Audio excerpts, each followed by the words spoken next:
I'm joined now by the first finalist, Vincent Keymer. Vincent, congratulations.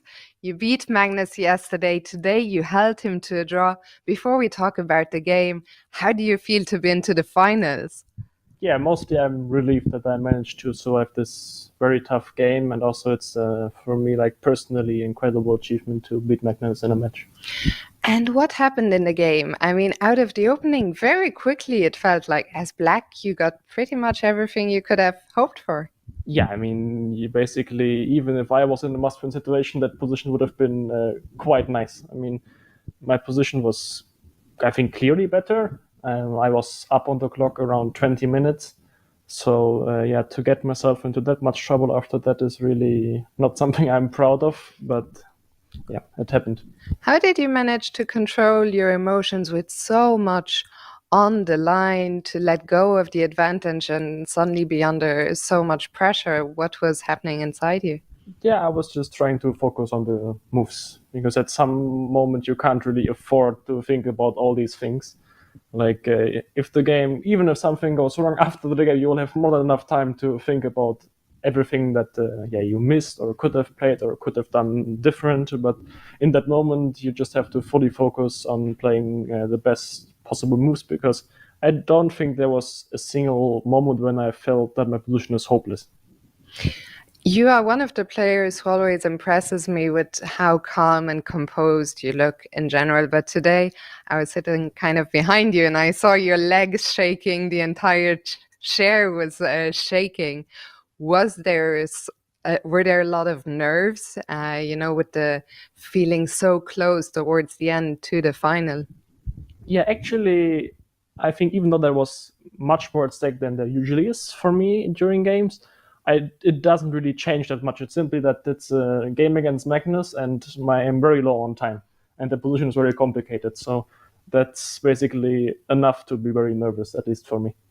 Do you feel, in some sense, you've taken revenge for losing that match to Magnus in the World Cup a couple of years ago? Not really, actually. Although it kind of is that way, but it doesn't really, never really crossed my mind. And let's come back to the game. I mean, after a crazy middle game and then in the early end game, suddenly you were under a lot of pressure. Maybe Magnus had some winning chances. And then what happened next? How did you manage to defend so accurately? Talk us through the final moments of the game. Yeah, I think when I played this knight a5, this is the moment where he has to show his win if there is one.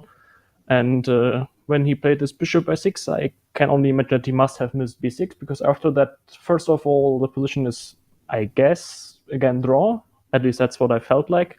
And also my play becomes so much easier. Like my next few moves are quite obvious, and even though I'm ending up in an endgame pawn down, it's still quite comfortable in the sense that my pieces are very active. Like the structure in itself could be dangerous because, of course, an H passer is yeah potentially very risky, especially with a bishop on two sides, always an advantage. But here, my knight, king, and rook were like really well placed and active. Also, his pawn still on h2, so that I think, yeah, the winning chances were quite small. What was the first thing that went through your mind in the end when you knew, okay, I've got this, it's a draw? Yeah, the game also pretty much finished right there and then. And yeah, I think mostly it was relief that after kind of messing up a great position, I still managed to survive. And just in the early stages, I was listening to the broadcast, and our commentators were saying, this is maybe the best chess we've ever seen Vincent play. Do you feel similarly? I think it's hard to compare classical chess to freestyle in terms of quality, but yeah, I think I'm pretty satisfied with the quality of play that I'm showing here.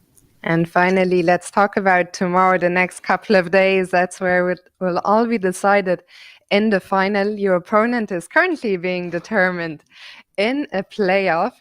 Do you have someone you would rather play between Sindarov and Caruana? No, I mean, Sindarov is, of course, kind of the underdog of this tournament, but he has shown to be incredibly strong, especially in this specific format. So Yeah, I don't really think that there's clear someone that should be better or worse for me.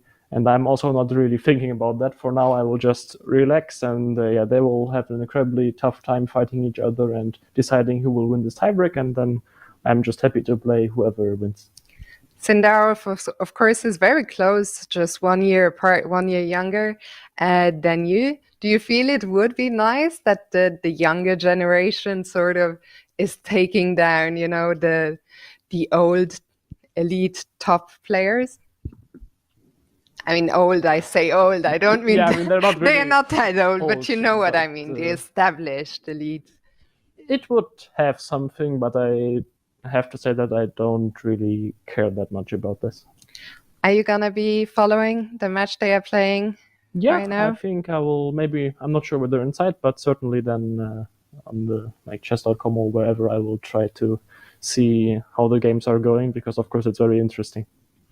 Final question tonight. Do you think you'll have any trouble sleeping, or do you think you'll sleep better after beating Magnus? How do your emotions in the evening? I'm quite lucky in the sense that no matter how nervous, bad, good I feel, I usually sleep quite well and normal during tournaments. So that's also extremely important, because these tournaments are very tiring, a lot of energy, and therefore also a lot of sleep. Vincent, thank you so much for taking the time. Congratulations on an incredible result, and all the best for the final. Thank you.